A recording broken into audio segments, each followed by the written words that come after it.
Olá, gente. Como é que vocês estão? Hoje a gente vai dar continuidade aqui ao conteúdo que é passado na MP3, tá bom? Onde o primeiro conteúdo que a gente vai falar com vocês, um dos primeiros, né, seria em relação às anomalias dentárias. Boa parte dessas anomalias vocês já viram com bastante frequência, né, no conteúdo da radiologia, certo? O professor Daniel ele cobra bastante de cobrar essas anomalias dentárias. E hoje a gente vai ser meio que fazer uma revisão, tá bom? Então vamos lá. Existem algumas classificações, certo, para essas anomalias dentárias, e essas anomalias elas podem ser divididas em anomalias de desenvolvimento e anomalias adquiridas, certo? As anomalias relacionadas ao desenvolvimento são aquelas que estão alteradas em relação ao tamanho, à forma, ao número e à estrutura do elemento dentário. Já em relação às anomalias adquiridas, a gente tem aquele efeito do ambiente na formação do órgão dentário, certo? Perda de estruturas e distúrbios de erupção, tá bom?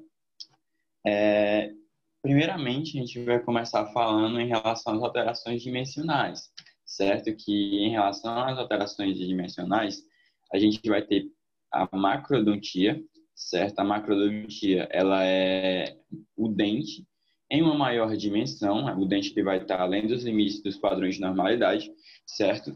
E ele é mais comum de acontecer em pacientes do sexo masculino, tá bom? Essa macrodontia, ela pode ser tanto generalizada quanto localizada. Então, a gente pode ver aqui nesse exame radiográfico que esses incisivos centrais, eles estão maiores quando a gente compara aos dentes vizinhos, certo? E é isso que classifica o elemento dentário como macrodontia, tá bom? Já em relação à microdontia, certo? Ao contrário da macrodontia, os microdentes, eles vão ter as dimensões menores que o tamanho normal, tá bom? E eles podem ser classificados também tanto como generalizada quanto localizada. Nesse caso aqui, a gente tem também o dente que a gente chama de dente conoide, tá bom? Que ele possui um aspecto de cone, certo? E essa alteração ela é mais comum em pacientes do sexo feminino, certo? Em relação às alterações morfológicas, a gente vai ter algumas. A gente vai começar falando um pouco sobre a geminação, tá bom? Que a geminação ela é a tentativa de bipartição, certo? Do germe dentário. Que é como assim, Ítalo? A gente vai ter clinicamente uma coroa que apresenta um aspecto bífido, onde a gente consegue ver nesse exame radiográfico aqui, ó. Geralmente, a geminação ela não possui uma diminuição na contagem dos dentes, tá bom? A gente vai ter basicamente uma raiz, certo? Como vocês estão vendo aqui nesse exame radiográfico, uma raiz, porém o elemento dentário ele possui duas coroas. Como vocês estão vendo aqui, parece que a gente tem dois incisivos centrais juntos, tanto no dente 11 quanto no dente 21, certo? Porque aqui do lado a gente tem ó, incisivo lateral e depois canino. Então a geminação geralmente não vai ter a diminuição na contagem dos elementos dentários, certo? E radiograficamente o dente vai ter uma raiz com um ou dois canais, certo? Nesse caso aqui a gente tem um canal para uma raiz, certo? Já em relação à fusão, diferentemente da geminação, a gente vai ter meio que a fusão de dois elementos dentários, e eles não vão ser unidos pelas raízes, certo? Então, a gente tem a união total ou parcial de dois germes dentários, certo? Que pode ser completa, que seria a união de raiz e coroa, e incompleta, que seria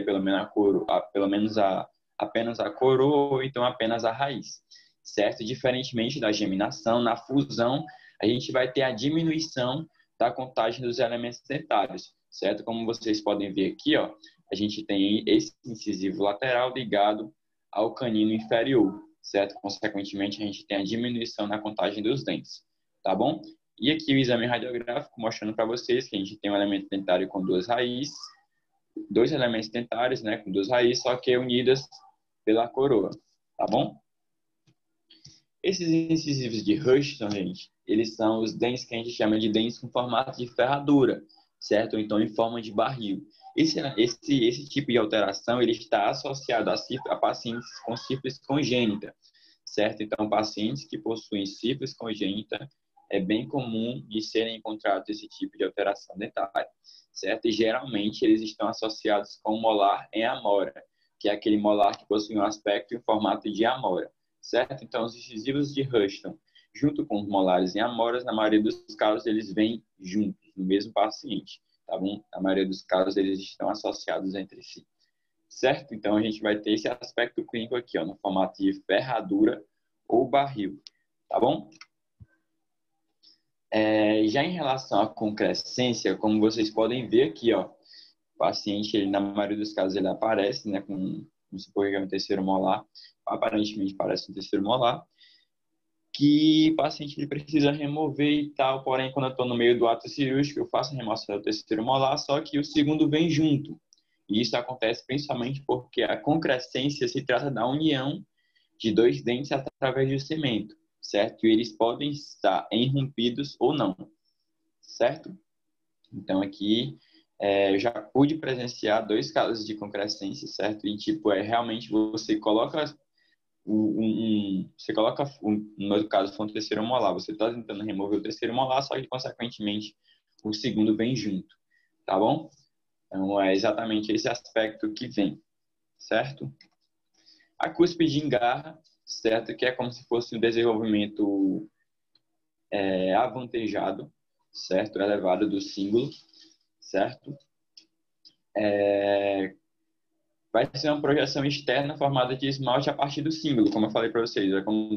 É como se fosse uma projeção do símbolo, que está mais presente nos dentes anteriores e superiores, certo? Na região de canino, incisivo lateral e incisivo central, certo? Em relação ao desidente, se trata de uma invaginação, certo? Usualmente para dentro da cavidade pulpar das estruturas calcificadas dentro da coroa. Então, a gente possui esse aspecto aqui, tá bom? Esses desidentes, gente, eles possuem um alto índice de desenvolvimento de lesão periapical, tanto como também lesões de cárie, certo? Existem algumas formas de tratamento para esse tipo de alteração, onde a gente tem como principal a endodontia, certo? A endodontia associada à restauração, né, para preencher essa cavidade que está realmente comunicando o meio interno da alimento dentário com o meio externo, que é a cavidade oral, certo? A gente também pode fazer o retratamento, tá bom? E em casos mais severos, onde a gente realmente não conseguiu uma melhora no quadro do paciente, se caso o paciente tenha um quadro de abscesso ou qualquer outra coisa, a gente pode progredir para uma apsectomia, tá bom? Que é um procedimentozinho que a gente vai cortar o ápice da raiz, certo? Cerca de 3 milímetros e fazer uma obturação retrógrada, para evitar, né, esse tipo de comunicação e diminuir os riscos de lesão que podem ser ocasionados devido a esse problema, tá bom? Em relação à taurodontia, como vocês podem ver nesse exame radiográfico, nessa radiografia interproximal, que seria um aumento da dimensão oclusa apical da câmara pulpar de molares, certo? Como vocês podem ver aqui, ó. A câmara pulpar, ela realmente está em uma dimensão aumentada comparada aos outros dentes. Esse molar aqui descido, ele aparentemente parece estar também com taurodontia. É bastante difícil a gente saber, porque como se fosse uma característica dos dentes descidos, certo? Mas esse aqui já é permanente, tá bom? Então, a gente já tem um aumento da cavidade da câmara pulpar na dimensão oclusa apical, certo? Que seria no sentido da coroa para a raiz, certo? Raízes fusionadas, certo? A gente vai encontrar com bastante frequência, principalmente nos terceiros molares, porque eles são elementos dentários que estão possuem elevados índices de variações, tá bom? Quando a gente encontra essas raízes fusionadas, a gente vai ter a redução no número de raiz, certo? Com ou sem redução de canais, certo? Envolve principalmente os molares, tá bom? E os dentes multirradiculares, tá bom?